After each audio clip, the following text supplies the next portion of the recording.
আদালতের নির্দেশনার পরেও স্পষ্ট অক্ষরে ব্যবস্থাপত্র লিখছেন না চিকিৎসকরা। ভুল ওষুধ সেবনের আশঙ্কা, অভিযোগের ভিত্তিতে ব্যবস্থা নেওয়ার হুঁশিয়ারি স্বাস্থ্য অধিদপ্তরের। র্যাব পুলিশের মনোবল ভাঙতে আরও আত্মঘাতী হামলার পরিকল্পনা নব্য জেএমবির। বোমা বানানোর নতুন কারিগর গড়ে তোলার চেষ্টা। সীতাকুণ্ডের আস্তানায় মিলল তথ্য। সৌদি আরবে অবৈধ প্রবাসীদের আবারও সাধারণ ক্ষমায় দেশে ফেরার সুযোগ দিচ্ছে দেশটির সরকার। 29 মার্চ থেকে 3 মাস থাকছে বিশেষ এই ব্যবস্থা। কুমিল্লায় মেয়র প্রার্থীদের নিয়ে আলোচনা বেশি থাকলেও উত্তাপ ছড়াচ্ছেন কাউন্সিলর প্রার্থীরাই।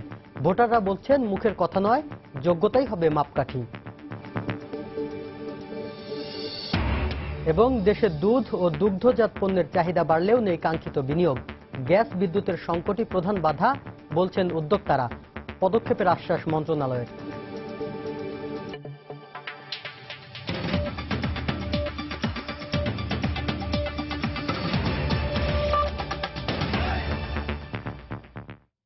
সময় সংবাদের সঙ্গে আছি আমি শাফিন জাহিদ। আদালতের নির্দেশনা রয়েছে, রোগীদের ব্যবস্থাপত্র লিখতে হবে স্পষ্ট এবং বড় হাতের অক্ষরে। তারপরও খুব একটা পাল্টায়নি পরিস্থিতি। এখনো বেশিরভাগ চিকিৎসকের লেখা বুঝতে সমস্যা হয় রোগী ও ফার্মেসি কর্মীদের। এতে একদিকে ফার্মেসিতে ওষুধ কিনতে গিয়ে ভোগান্তির শিকার হতে হয় রোগীদের, অন্যদিকে আশঙ্কা থাকছে ভুল ওষুধ সেবনের। চিকিৎসকরা বলছেন ধীরে ধীরে উন্নতি হচ্ছে পরিস্থিতির। এ অবস্থায় এই সংক্রান্ত যে কোনো অভিযোগ জানাতে 16263 নম্বরে ডায়াল করতে অনুরোধ জানিয়েছে স্বাস্থ্য অধিদপ্তর। এহসান জুয়েলের রিপোর্ট। এই চিত্রটা নিত্য নৈমিত্তিক।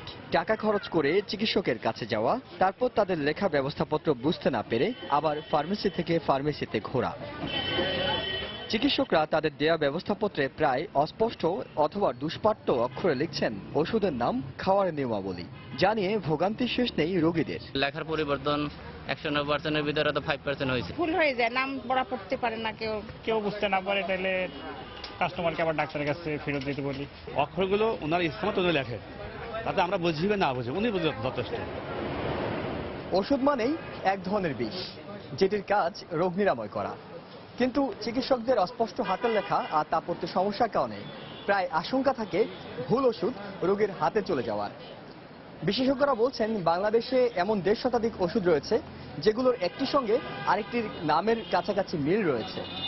আর এই ক্ষেত্রে চিকিৎসকদের গাফিলতির কারণে চিকিৎসা নিতে এসে উল্টো ভুল চিকিৎসার শিকার হতে পারেন রোগীরা। AZ500 আর AR500, একইভাবে এজিন, এজিক্স, ইনসিডাল, অ্যালার্জি হলে ইনসিডাল লিখলে ইন্ডেরাল চলে যেতে পারে, ইন্ডেরাল লিখলে ইনসিডাল চলে যেতে পারে। ইন্ডেরাল হলো হার্টের ওষুধ। সঠিক ওষুধ হলে আপনি ওষুধি ক্রিয়া পাবেন, আর যদি বেঠিক ওষুধ হয় তাহলে আপনি বিষক্রিয়া পাবেন। বিভ্রান্তি এবং ভোগান্তি কমাতে 9 জানুয়ারি উচ্চ আদালতের দেয়া রায়ে বলা হয় চিকিৎসকদের স্পষ্ট এবং বড় হাতের অক্ষরে লিখতে হবে ব্যবস্থাপত্র। 30 দিনের মধ্যে সংশ্লিষ্টদের এ বিষয়ে সার্কুলার জারি করতে বলা হয়। এই আদেশের পর নিজেদের ওয়েবসাইটে গত 7 মার্চ বিজ্ঞপ্তিও দেয় চিকিৎসকদের লাইসেন্স প্রদানকারী সংস্থা Bangladesh medical and dental council. তবে পরিস্থিতির খুব একটা পরিবর্তন হয়নি।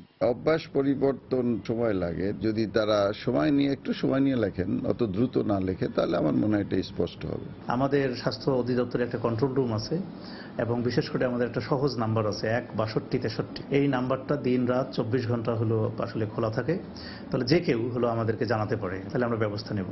এক্ষেত্রে জটিলতা এড়াতে অনেক চিকিৎসক কম্পিউটারে ব্যবস্থাপত্র লিখছেন। তবে সেখানে বানান নির্ভুল রাখতে সরকারিভাবে যদি ব্যবস্থাপত্র লেখার সফটওয়্যার সরবরাহ করা হয় তবে জটিলতা অনেক কমে আসবে বলে মনে করেন চিকিৎসক ও রোগীরা। এহসান জুয়েল, সময় সংবাদ, ঢাকা। চলমান জঙ্গি বিরোধী অভিযানে আইন শৃঙ্খলা রক্ষা বাহিনীর মনোবল ভেঙে দিতে আরো বেশি আত্মঘাতী হওয়ার পরিকল্পনা নিয়েছে নব্য জেএমবি। সেই সঙ্গে অভিযানে বেশ কয়েকজন বোমা তৈরির কারিগর নিহত হওয়ায় বোমার নতুন কারিগর গড়ে তোলারও চেষ্টা চালাচ্ছে সংগঠনটি। সীতাকুণ্ডের আস্তানা থেকে এ ধরনের নির্দেশনা সংক্রান্ত বেশ কিছু নথিপত্রের সন্ধান পেয়েছে পুলিশ। বিস্তারিত জানাচ্ছেন কমল দে। সীতাকুণ্ডের জঙ্গি আস্তানা ছায়া নেড়ে পড়ে আছে আত্মঘাতী জঙ্গিদের ব্যবহৃত লাইফ ভেস্ট। বোমার পাশাপাশি এই লাইফ ভেস্টের বিস্ফোরণ ঘটিয়ে 16 মার্চ সকালে আত্মাহুতি দেয় এই ভবনে থাকা 4 জঙ্গি। মূলত এক একটি লাইফ ভেস্টে 3 থেকে 5টি বোমা একসাথে রেখে বিস্ফোরণ ঘটানো যায়। এর আগে সাধন কুটিরে থাকা 2 জঙ্গিও ধরা পড়ার এক পর্যায়ে আত্মঘাতী বিস্ফোরণের চেষ্টা করে। অবশ্য লাইভ ভেস্টটি সাধন কুটিরের ভেতরেই নিষ্ক্রিয় করা হয়। জঙ্গি আস্তানা ছায়ানিরে বোমার পাশাপাশি 90 জেএমবির বেশ কিছু গোপন নথিপত্র পাওয়া গেছে। তাতে আইন শৃঙ্খলা বাহিনীর উপর হামলার নানা ছক এবং আত্মঘাতী হওয়ার নির্দেশনাও রয়েছে। তাদের কাছ থেকে প্রাপ্ত তথ্যের উপর ভিত্তি করে আমাদের যেটা মনে হচ্ছে তাদের আইডি মেকিং বা বোমা মেকিং যে ডিজাইন বা কনসেপ্টের একটু পরিবর্তন করেছে। আইন শৃঙ্খলা বাহিনীর উপরে হামলা করার মূল উদ্দেশ্য হলো যে পুলিশের মনে ভীতি সঞ্চার করা, পুলিশের মনোবল ভেঙে দেওয়া, যাতে পুলিশ তাদের বিরুদ্ধে যে চলমান অভিযান সেটা থেকে পুলিশ সরে আসে। মূলত ময়মনসিংহের ত্রিশালে পুলিশ ভ্যান থেকে পালিয়ে যাওয়া বোমারু মিজানের মাধ্যমে জেএমবিতে বোমা তৈরির প্রক্রিয়া শুরু হয়। এক পর্যায়ে পুরো সংগঠনে 15 থেকে 16 জন বোমা তৈরির বিশেষজ্ঞ হিসেবে গড়ে ওঠে। কিছু উপকরণ বাংলাদেশে পাওয়া যায়, কিছু উপকরণ তো অবশ্যই বিদেশ থেকে আনতে হয়।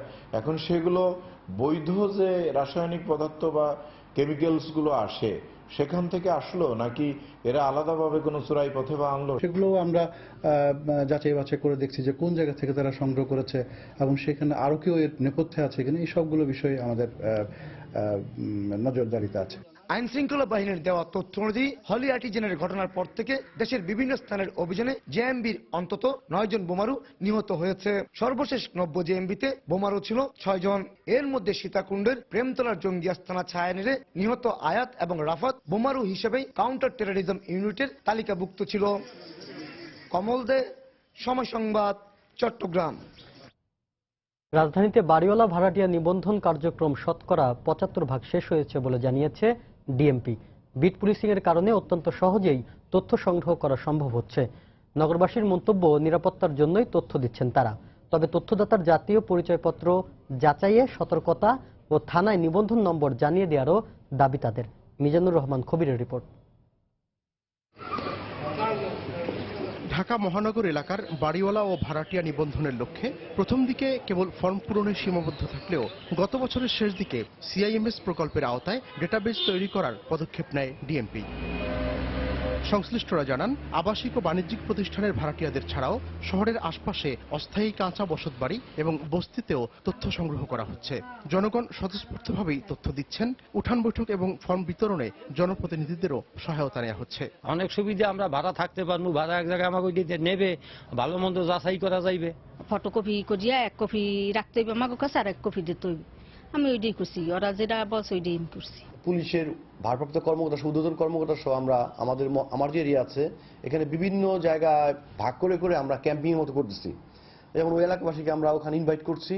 তবে নগরবাসীর মন্তব্য, তথ্য দিলেও তা সংশ্লিষ্ট থানায় নিবন্ধিত হয়েছে কিনা সে ব্যাপারে নিশ্চিত হতে পারছেন না তারা। এছাড়া সরবরাহ করা ফর্ম কিছুটা সংশোধনের দাবিও তাদের। 3 জনের জায়গায় 4 জন তো হতেই পারে, ফলে ঘরটা পাঠায় দিলে তো সুবিধাই হয়। আমি যে নথিভুক্ত হয়েছি সেটা একটা ডিজিটালাইজ যদি একটা SMS এর মাধ্যমেও চলে আসতো সেটা খুব ভালো হতো।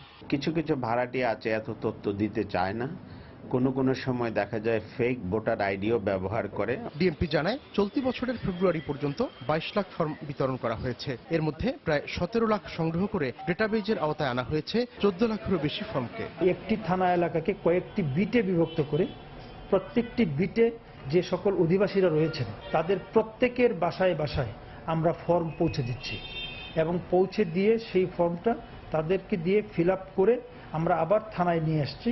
নিবন্ধনের প্রাথমিক লক্ষ্যমাত্রা পূরণ করে নাগরিকদের আইডি নম্বর দেওয়ার পরিকল্পনা রয়েছে ঢাকা মহানগর পুলিশের। মিজানুর রহমান খবির, সময় সংবাদ, ঢাকা। সময় সংবাদে আরো থাকছে, কুমিল্লায় কলেজ ছাত্রী তনু হত্যাকাণ্ডের 1 বছরে উদ্ঘাটন হয়নি রহস্য, গ্রেফতার হয়নি ঘাতক, পরিবারের ক্ষোভ। আগামীকাল মাগুরা যাচ্ছেন প্রধানমন্ত্রী শেখ হাসিনা। প্রধানমন্ত্রীর সফরকে কেন্দ্র করে শহরে সাজ সাজ রব বিরাজ করছে। স্থানীয় আওয়ামী লীগ নেতারা জানান, এ সফরে আসাদুজ্জামান স্টেডিয়াম, 250 শয্যার মাগুরা হাসপাতাল, মুক্তিযোদ্ধা কমপ্লেক্স ও কারিগরি প্রশিক্ষণ কেন্দ্র সহ 24টি প্রকল্পের উদ্বোধন করবেন প্রধানমন্ত্রী।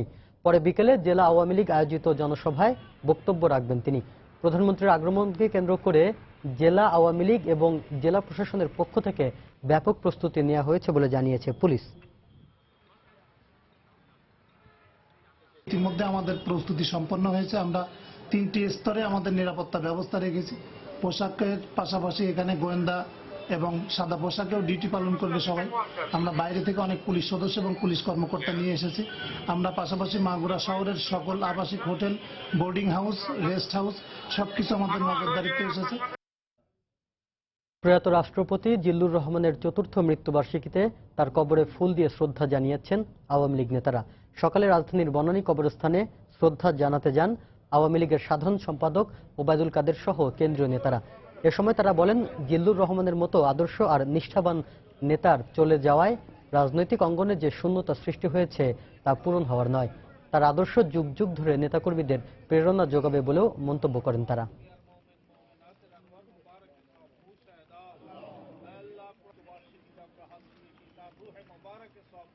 একজন উদার মনের রাজনীতিক আজকাল বলতে গেলে বিরল। যখনই আমরা রাজনৈতিক অঙ্গনে যে ভালো মানুষ খুঁজি, সেখানে আসলে জিল্লুর রহমান সাহেবের তুলনা। ৭১-এর ২০শে মার্চ বঙ্গবন্ধু শেখ মুজিবুর রহমান এক বিবৃতিতে বলেন, স্বাধীন দেশের মুক্ত নাগরিক হিসেবে বেঁচে থাকার জন্য যে কোনো ত্যাগ স্বীকার করতে বাংলার মানুষ প্রস্তুত রয়েছে। এদিন ঢাকায় ইয়াহিয়া খানের সাথে প্রেসিডেন্ট হাউসে বঙ্গবন্ধুর সোয়া ২ ঘণ্টার বৈঠক হয়। ইতিহাসের আজকের দিনটির কথা জানাচ্ছেন তরিকুল ইসলাম সৌরভ। ২০ মার্চ ১৯৭১ বঙ্গবন্ধু শেখ মুজিবুর রহমান ও প্রেসিডেন্ট ইয়াহিয়া খানের মধ্যে চতুর্থ দফা বৈঠক হয়। আলোচনা শেষে বঙ্গবন্ধু বলেন, কাল আবার বৈঠক হবে। এদিন বঙ্গবন্ধু শেখ মুজিবুর রহমান এক বিবৃতিতে বলেন, স্বাধীন দেশের মুক্ত নাগরিক হিসেবে বেঁচে থাকার জন্য জনগণ যে কোনো ত্যাগ স্বীকার করতেই প্রস্তুত রয়েছে। শান্তিপূর্ণ আন্দোলন চালিয়ে যেতে সবার প্রতি আহ্বান জানান তিনি। চারুকলার শিল্পীরা স্বাধীনতা পোস্টার বুকে বেঁধে অসহযোগ আন্দোলনে রাস্তায় বের হন। মৌলানা আব্দুল হামিদ খান ভাসানী ২৩ মার্চ স্বাধীন পূর্ব বাংলা দিবস হিসেবে পালনের আহ্বান জানান। তরিকুল ইসলাম সৌরভ, সময় সংবাদ, ঢাকা। কুমিল্লায় কলেজ ছাত্রী ও নাট্যকর্মী সোহাগী জাহান তনু হত্যাকাণ্ডের ১ বছর পূর্ণ হলো আজ। দীর্ঘ ১ বছরেও উদ্ঘাটন হয়নি হত্যার রহস্য। এ কারণে চিহ্নিত করা যায়নি ঘাতকদের। ১ বছর আগে এদিনে রাতে কুমিল্লা সেনানিবাসের ভেতরের একটি জঙ্গল থেকে ভিক্টোরিয়া কলেজের ছাত্রী তনুর মরদেহ উদ্ধার করা হয়। পরের দিন তার বাবা ইয়ার হোসেন বাদী হয়ে অজ্ঞাতনামা কয়েকজনকে আসামি করে কোতোয়ালি মডেল থানায় মামলা দায়ের করেন। ডিএনএ পরীক্ষায় ৩ ধর্ষণকারীর আলামত পেলেও আইনশৃঙ্খলা রক্ষা বাহিনী দীর্ঘ ১ বছরে ঘাতকদের শনাক্ত এবং গ্রেফতার করতে না পারায় ক্ষোভ প্রকাশ করেছে তনুর পরিবার।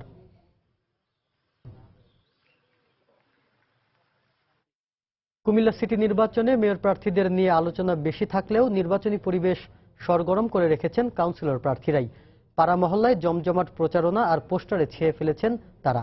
প্রার্থীদের কাছ থেকে নানা রকম প্রতিশ্রুতি এলেও ভোটাররা বলছেন মুখের কথায় নয়, তারা ভোট দেবেন প্রার্থীর যোগ্যতা দেখেই। আরিফিন প্রেসের ক্যামেরায় আরো জানাচ্ছেন তাফসির বাবু। সকাল, দুপুর, সন্ধ্যা, পায়ে হাঁটা মিছিল কিংবা পথসভা, গ্রামীণ মেঠোপথ কিংবা শহুরে রাস্তা, কুমিল্লার সবকিছুই যেন আক্রান্ত নির্বাচনী জ্বরে। প্রচারণার বাহারি স্লোগান আর গানের সুরে নির্বাচনের উত্তাপ রূপ নিয়েছে উৎসবে।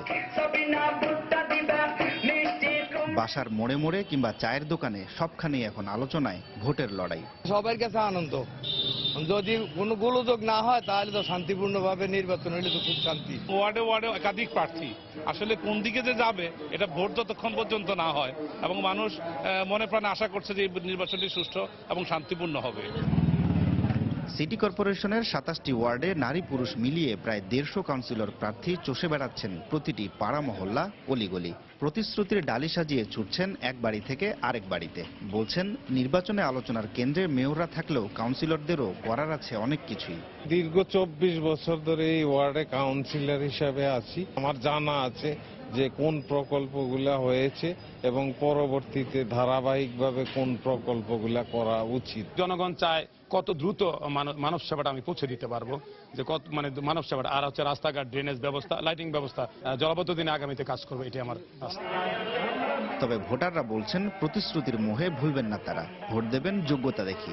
সবাই বলতেছে সবাই আমাদের জন্য কাজ করবে, আমি চাইবো যে এই প্রার্থীরা আমার এলাকাটা সুন্দর রাখবে, আমরা সুযোগ সুবিধাগুলো আমরা তার কাছ থেকে আদায় করে নিতে পারবো। ঠিক আমি মনে করি ওই প্রার্থীকে নির্বাচিত করা উচিত।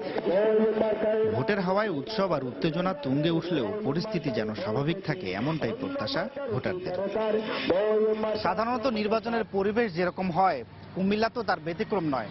নির্বাচন উপলক্ষে এখানকার প্রত্যেকটি এলাকাতেই এখন সাজ সাজ রব।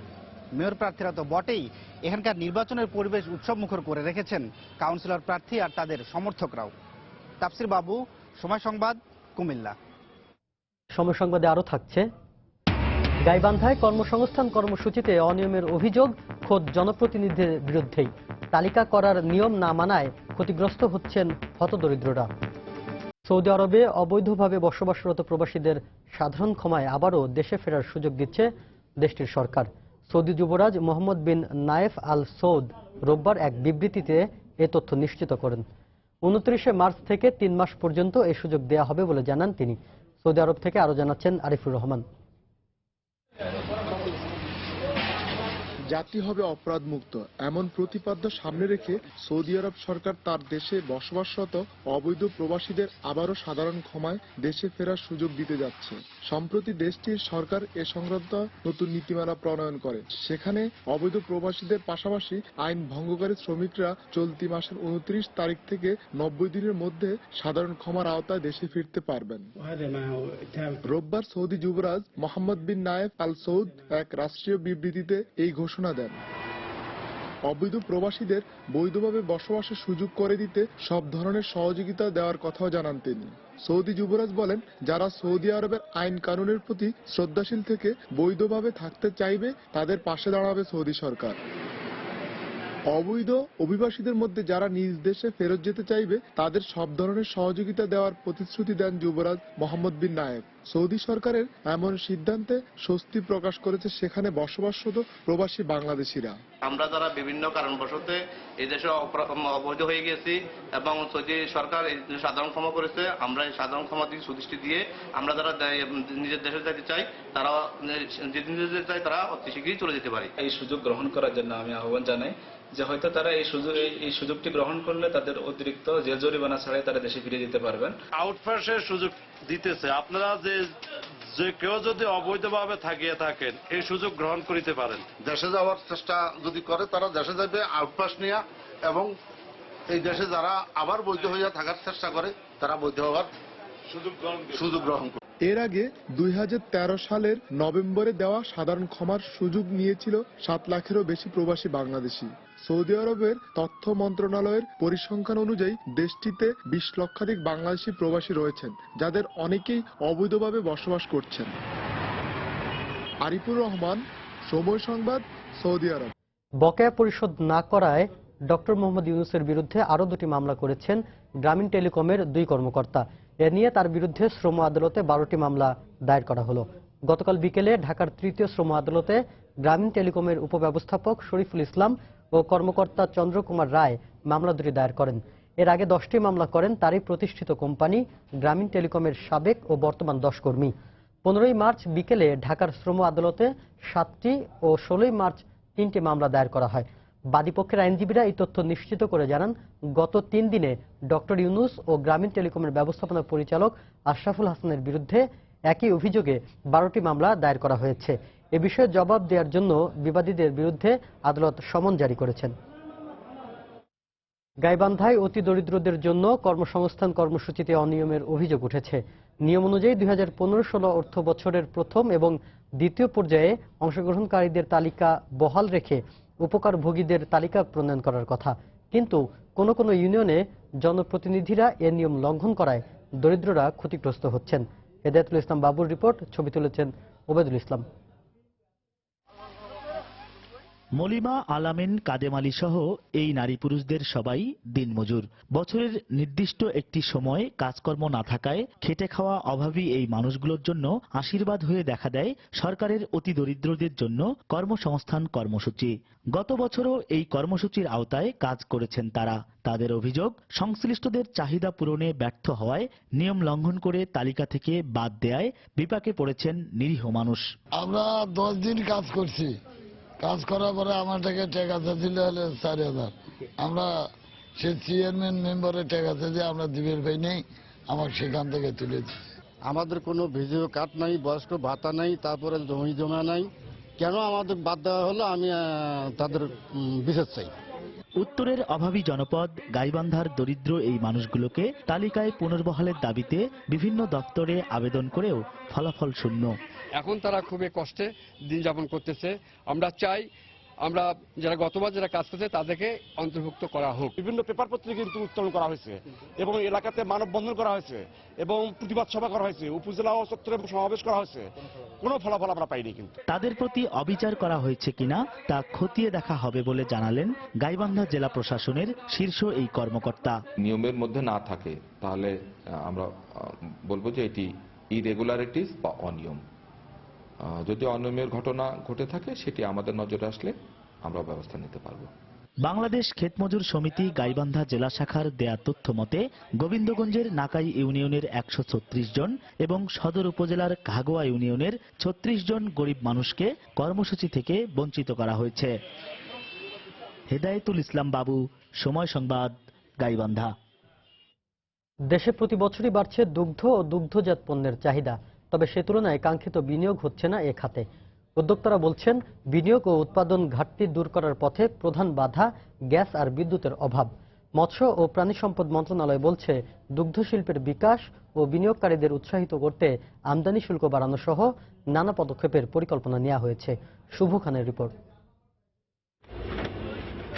1973 সালে সরকারিভাবে পাবনা, টাঙ্গাইল, মাদারীপুর, মানিকগঞ্জ ও ঢাকা এই 5 জেলাকে দুধ উৎপাদনের জন্য অগ্রাধিকার প্রাপ্ত এলাকা হিসেবে নির্ধারণ করা হয়। এর পরের বছর প্রতিষ্ঠিত হয় বাংলাদেশ দুগ্ধ উৎপাদনকারী সমবায় ইউনিয়ন মিল্ক ভিটা। মূলত তখন থেকেই দেশে বৃহদাকারে দুধের উৎপাদন ও বাজারজাতকরণ শুরু হয়। বর্তমানে দৈনন্দিন চাহিদা পূরণের পাশাপাশি বাণিজ্যিকভাবে বেকারি ও আইসক্রিম শিল্পে ব্যবহার হচ্ছে দুধ ও দুগ্ধজাত পণ্য। প্রায় 30 থেকে 40 হাজার কোটি টাকার দুগ্ধজাত পণ্যের অভ্যন্তরীণ বাজারে মিল্ক ভিটার পাশাপাশি আছে বেসরকারি আরও 12 থেকে 14টি প্রতিষ্ঠান।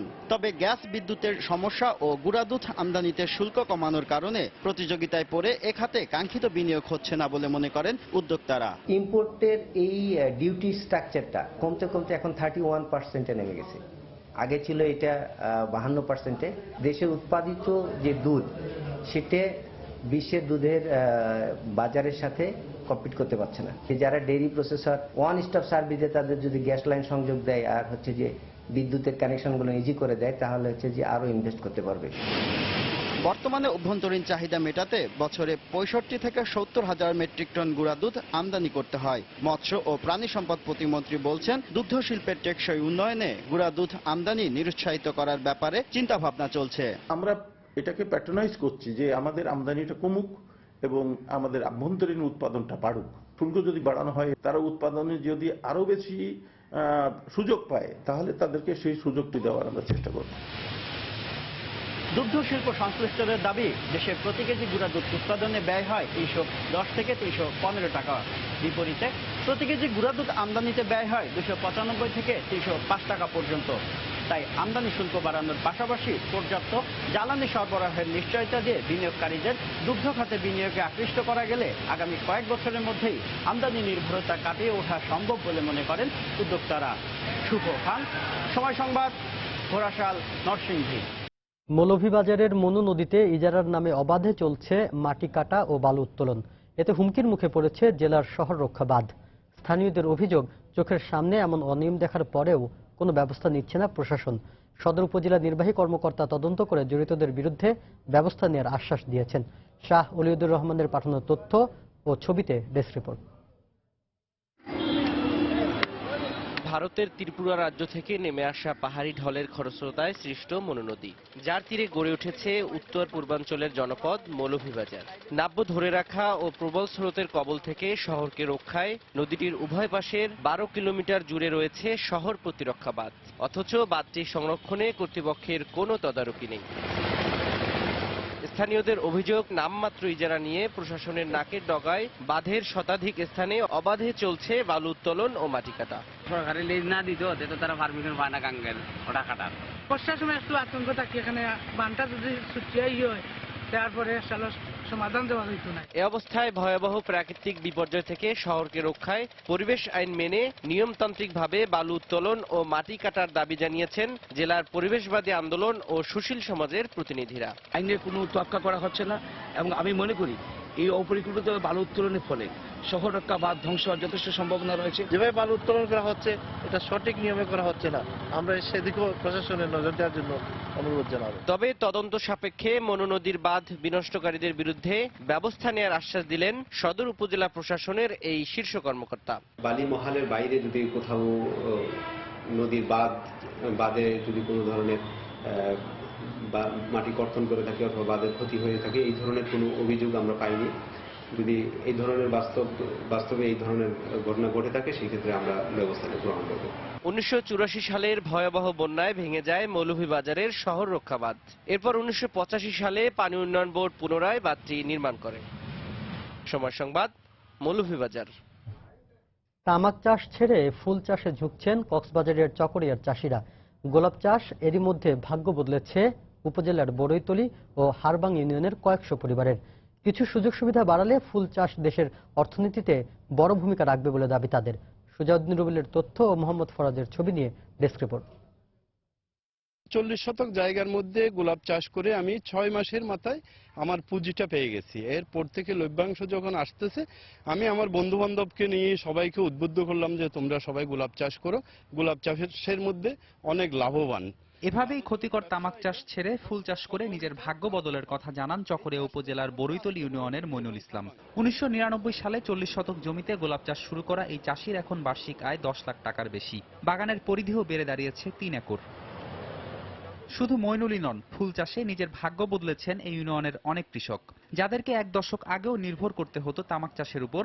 এখন গোলাপ চাষে বেশ সফলতাও পাচ্ছেন তারা। এলাকার শতাধিক বাগানে কাজ করে নিজের বেকারত্ব দূর করেছেন প্রায় 5000 শ্রমিক।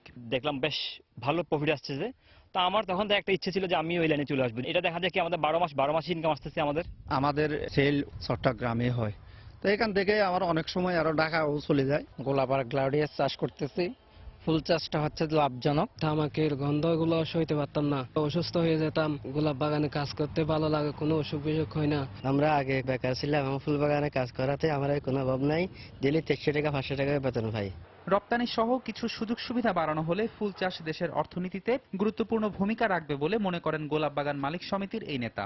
সরকারের কাছে দাবি জানাচ্ছি, গোলাপ এবং গ্লাডিওলাস, গেন্দা এই ফুলগুলো যদি রপ্তানির সুযোগ সুবিধাটা করে দেয় তাহলে আমাদের জন্য ভালো হবে। তামাক চাষ ছেড়ে চাষিদের লাভজনক ফুল চাষে আগ্রহী করতে নেয়া নানা পদক্ষেপের কথা জানালেন উপজেলা কৃষি কর্মকর্তা। সরকারিভাবে উপজেলা থেকে যতটুকু বরাদ্দ পাই অতটুকু দিয়ে কৃষকদেরকে উদ্বুদ্ধ করে এই তামাক চাষ ছেড়ে দিয়ে গোলাপ চাষ করার জন্য আমরা আপ্রাণ চেষ্টা করে যাচ্ছি। এলাকার 200 একর জমিতে মোট বাগান রয়েছে 2 শতাধিক, আর ইউনিয়নের 20টি গ্রামের প্রায় 10,000 মানুষের জীবিকার প্রধান উৎস হয়ে উঠেছে এই গোলাপ চাষ। সময় সংবাদ, কক্সবাজার। দেশের বাইরের খবর। যুক্তরাষ্ট্রের প্রেসিডেন্ট নির্বাচনে ডোনাল্ড ট্রাম্পের প্রচারণায় দলের সঙ্গে রাশিয়ার গোপন যোগসাজশের কোনো প্রমাণ মেলেনি বলে জানিয়েছেন দেশটির গোয়েন্দা তথ্য বিষয়ক কংগ্রেশনাল কমিটির চেয়ারম্যান ডেভিড নিউনেস। রোববার ফক্স নিউজকে দেয়া এক সাক্ষাৎকারে তিনি কথা বলেন। সোমবার কেন্দ্রীয় গোয়েন্দা সংস্থা FBI এর পরিচালক জেমস কোমির এই কংগ্রেশনাল প্যানেলের সামনে হাজির হওয়ার কথা রয়েছে। নির্বাচনী প্রচারণা চলাকালীন রাশিয়ার সঙ্গে ট্রাম্পের যোগসাজশ হয়েছিল কিনা এ বিষয়ে ওই কমিটিতে আইন প্রণেতাদের প্রশ্নের মুখোমুখি হবেন কোমি। সবশেষ মার্কিন গোয়েন্দা প্রতিবেদনে দাবি করা হয় ট্রাম্পের জয় নিশ্চিত করতে রাশিয়া নির্বাচনকে প্রভাবিত করেছিল। মার্কিন গণতন্ত্রের প্রতি জনগণের আস্থাহীনতা সৃষ্টি করতে এবং নির্বাচনকে প্রশ্নবিদ্ধ করতে রুশ সরকার হস্তক্ষেপ করেছিল বলেও অভিযোগ ওঠে। যদিও ট্রাম্প ও রাশিয়া শুরু থেকেই এমন অভিযোগ অস্বীকার করে আসছে। এই অভিযোগের কারণ ট্রাম্প প্রশাসনের 2 শীর্ষ কর্মকর্তা জেফ সেশনস ও মাইকেল ফ্লিন তাদের পদ থেকে সরে দাঁড়াতে বাধ্য হয়েছে। ইসরায়েলি যুদ্ধ বিমান লক্ষ্য করে সিরিয়া আবারও গুলি ছুড়লে দেশটির আকাশ প্রতিরক্ষা ব্যবস্থা ধ্বংস করে দেওয়ার হুমকি দিয়েছে তেল আবিব। ইসরায়েলের প্রতিরক্ষা মন্ত্রী এভিগদর লাইবারম্যান রোববার স্থানীয় গণমাধ্যমকে এক সাক্ষাৎকারে এ হুঁশিয়ারি উচ্চারণ করেন। একই সঙ্গে ইসরায়েলের নিরাপত্তায় কোনো আপোষ করা হবে না বলেও জানিয়ে দেন তিনি। গত সপ্তাহে বিমান বিধ্বংসী রকেট ছুড়ে ইসরায়েলের একটি যুদ্ধ বিমান ভূপাতিত করে সিরিয়া।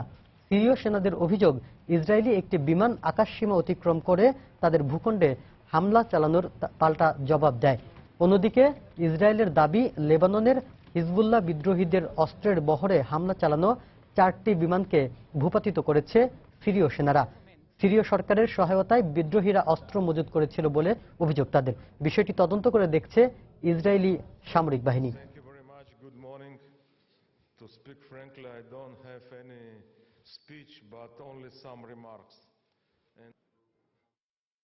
খেলার খবর। ঐতিহাসিক ১৭তম টেস্টে বাঘের থাবায় বধ হলো সিংহ। হাতছাড়া করল না জয় বাংলা কাপ। তাই তো বাংলাদেশের ক্রিকেট আকাশে বাঁধনহারা আনন্দ। অস্ট্রেলিয়া, পাকিস্তান, ওয়েস্ট ইন্ডিজের পর ক্রিকেট বিশ্বের চতুর্থ দেশ হিসেবে ১৭তম টেস্টে স্বপ্নিল জয় তুলে নিয়েছে বাংলাদেশ জাতীয় ক্রিকেট দল। শ্রীলঙ্কাকে 4 উইকেটে হারিয়েছে টাইগাররা। ১৯১ রানের টার্গেটে ব্যাট করতে নেমে 6 উইকেট হারিয়ে লক্ষ্যে পৌঁছে যায় বাংলাদেশ। এ জয়ে সিরিজ 1-1 সমতায় শেষ হলো। ম্যান অব দ্য ম্যাচ হয়েছেন তামিম, আর সিরিজ সেরা হয়েছেন সাকিব আল হাসান। সালাউদ্দিন আল মামুনের ক্যামেরায় কলম্বো থেকে আরো জানাচ্ছেন SM ইকবাল।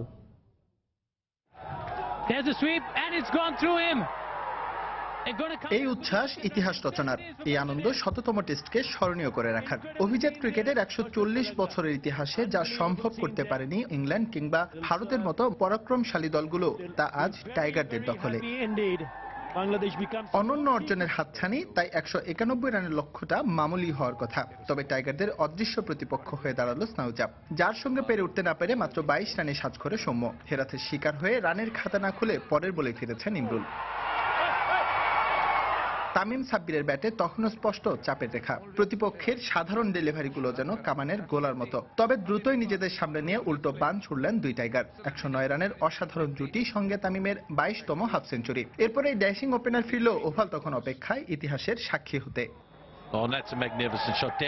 চতুর্থ উইকেট অবশ্য সাকিব সাব্বিরের কেমিস্ট্রি বেশি জমেনি। এই জুটিতে মাত্র ১২ রান যোগ করে সাব্বির ফেরেন ব্যক্তিগত ৪১ রানে। এরপর সাকিব ফিরে গেলে আবারও অহেতুক শঙ্কা, হবে তো ইতিহাস রচনা। তবে ধৈর্য আর আস্থার প্রতিদান দিয়ে মিরাজকে সঙ্গে নিয়ে মুশি ফিরেছেন ১৭তম টেস্টটাকে জয়ের রঙে রাঙিয়ে। এর আগে ১৩৯ রানের লিড নিয়ে দিন শুরু করা লঙ্কানরা দৃঢ়তা দেখাতে থাকে সকাল থেকেই। তাতে একটু একটু করে ভীতির সঞ্চার টাইগার সমর্থকদের হৃদয়ে। শেষে আবার টার্গেটটাই না চলে যায় ধরাছোঁয়ার বাইরে। তবে 50 ল্যান্ডমার্ক স্পর্শ করে দিলরান রান আউটের ফাঁদে পড়লে হাফ ছেড়ে বাঁচা।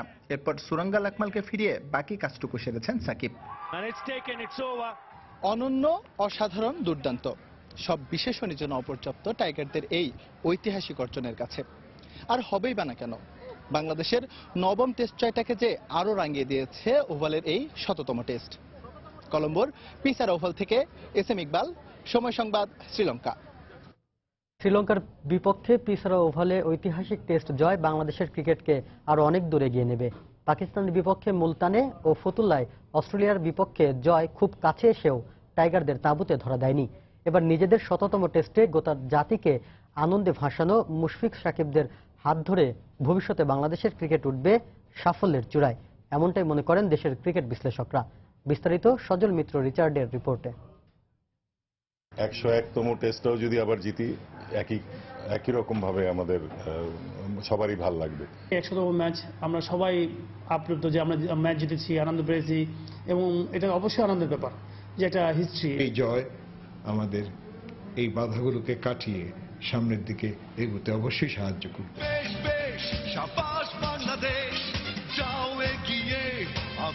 বাঘের গর্জনে আবারও কেঁপে উঠেছে বিশ্ব।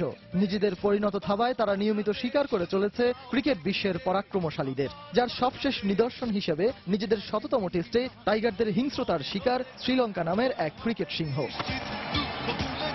2003 সালে মুলতানে পাকিস্তানের বিপক্ষে ইনজামামের অতি মানবীয় ব্যাটিং জয় বঞ্চিত করেছিল টেস্ট পরিবারের সবচেয়ে ছোট্ট সদস্যটিকে। এর ঠিক 3 বছর পরই যেন একই দৃশ্যের পুনর্মঞ্চায়ন। ফতুল্লায় ঘরের মাঠে পন্টিং গিলক্রিস্টদের মহাকাব্যিক ব্যাটিংয়ে চাপা পড়ে যায় শাহরিয়ার নাফিসের বীরত্বগাথাময় ইনিংসটি। যদি সেই ম্যাচগুলোতে জয় আসতো তাহলে টেস্ট ক্রিকেটের মানদণ্ডে সাফল্যের সিঁড়ি বেয়ে আজ হয়তো অনেক ওপরে থাকতো টাইগাররা। খেলার যথেষ্ট স্ট্যান্ডার্ড ছিল, সেটাকেই আমরা তুলে ধরেছি, সেটা দিয়েই আমরা টেস্ট স্ট্যাটাস পেয়েছি। আমার কাছে মনে হয় যে ইমপ্রুভের পরিমাণটা আমাদের অনেক কম, যেটা আমাদের হয়তো আরো আমরা ইমপ্রুভ করা উচিত ছিল। কিন্তু সেই সব ভুলে গিয়ে লঙ্কানদের বিপক্ষে এই জয়কে পুঁজি করে এবার ক্রিকেট শ্রেষ্ঠত্বের চূড়ায় উঠবে টাইগাররা। পেছনে ফিরে তাকানোর সময় যে বড্ড কম। ট্যাকটিক্যাল জায়গাগুলোতে আমরা হয়তো মিস করছি। আই হোপ যে বাংলাদেশ টিম এই মিস্টেকগুলো যত কম হবে ওদের ভবিষ্যতে আমরা তত তাড়াতাড়ি ইমপ্রুভ করতে পারবো। এই দলই যদি আরেকটু ম্যাচিউরিটি হয়, এখন 2-1 ছাড়া বাকি যারা, তখন একটা ম্যাচিউরিটি আসলে এই দল দিয়েই আমরা অনেক কিছু আশা করতে পারি। শততম টেস্টে জয়, টাইগারদের ক্রিকেট ক্যানভাসে এর চেয়ে পরম তৃপ্তি আর চরম সুখানুভূতি হয়তো এই মুহূর্তে আর কিছুই হতে পারে না। ভুলের গল্প ভুলে দেশের ক্রিকেট বাগানে এখন শুধুই সাফল্যের ফুল। এমন অবিস্মরণীয় জয়ে ক্রিকেট বোদ্ধারাও তাই আর পেছনে ফিরে তাকাতে চান না। সজল মিত্র, রিচার্ড, সময় সংবাদ, ঢাকা। দারুণ সুন্দর, এক কথায় অসাধারণ। এই উপমাগুলো যেন কম হয়ে যাচ্ছে ম্যাচ সেরা তামিম আর সিরিজ সেরা সাকিবের জন্য। এই দুই টাইগারের ক্রিকেটীয় দক্ষতায় কলম্বোর পিসারায় ইতিহাস রচনা করে জিতল বাংলাদেশ। ঐতিহাসিক শততম টেস্ট জয়ের এই দুই নায়কের ভূমিকার বিস্তারিত থাকছে এবারের প্রতিবেদনে। উইকেটে স্পিন ধরছিল বেশ, তাই পরপর 2 বলে আউটের খাতায় সৌম্য আর ইমরুল। দলীয় 21 রানে অনেকটা স্পিন স্বর্গীয় হয়ে ওঠা পিসারা বুকে কাঁপন ধরিয়েছিল টেকনাফ থেকে তেঁতুলিয়া সীমানার ক্রিকেট পিয়াসীদের। কিন্তু লঙ্কার সিংহদের এই উচ্ছ্বাস বেশিক্ষণ দীর্ঘ হয়নি। উইকেট আগলে ব্যাট করেছেন আগ্রাসী তামিম স্বভাব বিরোধী রূপে। ভয়, শঙ্কা আর সব স্নায়ুচাপ উঠতে অভিজ্ঞ তামিমের ব্যাট গর্জে উঠেছিল আহত বাঘের মতো আপসহীনভাবে। টেস্ট অধ্যায়ে 22 নম্বর 50 হাঁকানোর পর এগোচ্ছিলেন সেঞ্চুরির পথে, কিন্তু তুলে খেলতে গিয়ে যত বিপত্তি। তারপরও তামিমের 82 রানের দুর্দান্ত ইনিংস জয়ের ভিত্তি গড়ে দেয়। শেষ দিনের আগে আমরা সবাই পরিকল্পনা করেছিলাম ওদেরকে 150 রানের মধ্যে আটকে রাখতে, কিন্তু লঙ্কানরাও দারুণ খেলেছে। দলের অভিজ্ঞদের সঙ্গে নতুনরাও দারুণ খেলেছে। এ জয় ওয়ানডে সিরিজে ভালো খেলতে আমাদের সাহায্য করবে। উপসংহারের গল্পে তামিম নায়ক হয়ে উঠলেও পুরো সিরিজের মূল নায়ক কিন্তু ওই একজন, তিনি বাংলার জান সাকিব আল হাসান। বাংলাদেশের প্রথম ইনিংসে যখন ধস নামতে শুরু করেছিল তখন দলকে ব্যাট হাতে বাঁচিয়েছিলেন তিনি। টেস্টে খ্যাপাটে ব্যাট করা সাকিব ধৈর্যের পরিচয় দিয়ে হাঁকিয়েছিলেন দুর্দান্ত এক সেঞ্চুরি। শুধু তাই না, বিশ্ব ক্রিকেটে নয়নমণি হয়ে ওঠা সাকিব 2 ইনিংস মিলে শিকার করেন 6 উইকেট, তাই হয়েছেন সিরিজ সেরা। শততম টেস্ট জিততে পারাটা যে কোনো ক্রিকেটারের জীবনের সেরা অর্জন। এই অর্জনের সাক্ষী হতে পেরে আমি গর্বিত। ছোট ছোট কিছু ভুলের জন্য আমরা প্রথম টেস্টটা হেরেছিলাম, কিন্তু এই জয় সব আক্ষেপ ভুলিয়ে দিয়েছে। ওয়ানডেতেও এই পারফরমেন্স ধরে রাখতে চাই আমরা। ঐতিহাসিক 100তম টেস্টে জয়ের নায়ক সাকিব তামিম কাগজে কলমে বড় ভূমিকা রাখলেও কলম্বো টেস্টে টাইগারদের এই বিজয়ের মাঝে স্পষ্ট হয়ে উঠেছে টেস্টে বাংলাদেশ টিম বাংলাদেশ হয়ে উঠেছে। হুমায়ুন কবির রোজ, সময় সংবাদ। লা লিগার খবর। লা লিগায় জয়ের ধারায় ফিরেছে বার্সেলোনা। মেসির জোড়া গোলে ভ্যালেন্সিয়াকে 4-2 গোলে হারিয়েছে কাতালানরা। এ জয়ে 28 ম্যাচে 63 পয়েন্ট নিয়ে দ্বিতীয় স্থানে আছে এনরিকের শিষ্যরা। ন্যু ক্যাম্পে ম্যাচের শুরু থেকেই এ পর্যায়ে শীর্ষ সংবাদগুলো জানিয়ে দিচ্ছে আরেকবার। আদালতের নির্দেশনার পরও স্পষ্ট অক্ষরে ব্যবস্থাপত্র লিখছেন না চিকিৎসকরা। ভুল ওষুধ সেবনের আশঙ্কা, অভিযোগের ভিত্তিতে ব্যবস্থা নেওয়ার হুঁশিয়ারি স্বাস্থ্য অধিদপ্তরের। র্যাব পুলিশের মনোবল ভাঙতে আরও আত্মঘাতী হামলার পরিকল্পনা নব্য জেএমবির। বোমা বানানোর নতুন কারিগর গড়ে তোলার চেষ্টা। সীতাকুণ্ডের আস্তানায় মিলল তথ্য। সৌদি আরবে অবৈধ প্রবাসীদের আবারও সাধারণ ক্ষমায় দেশে ফেরার সুযোগ দিচ্ছে দেশটির সরকার। 29 মার্চ থেকে 3 মাস থাকছে বিশেষ এই ব্যবস্থা। কুমিল্লায় মেয়র প্রার্থীদের নিয়ে আলোচনা বেশি থাকলেও উত্তাপ ছড়াচ্ছেন কাউন্সিলর প্রার্থীরাই। ভোটাররা বলছেন মুখের কথা নয়, যোগ্যতাই হবে মাপকাঠি। এবং দেশে দুধ ও দুগ্ধজাত পণ্যের চাহিদা বাড়লেও নেই কাঙ্ক্ষিত বিনিয়োগ। গ্যাস বিদ্যুতের সংকটই প্রধান বাধা বলছেন উদ্যোক্তারা। পদক্ষেপের আশ্বাস মন্ত্রণালয়ের। এই ছিল এখনকার মতো। যে কোনো খবর পেতে ভিজিট করুন সময়নিউজ.tv। যে কোনো বাংলা লিঙ্ক ও রবি নম্বর থেকে সময় সংবাদের খবর, অনুষ্ঠান সম্পর্কে জানতে এবং যে কোনো তথ্য সময় সংবাদকে জানাতে ডায়াল করুন 16242 নম্বরে।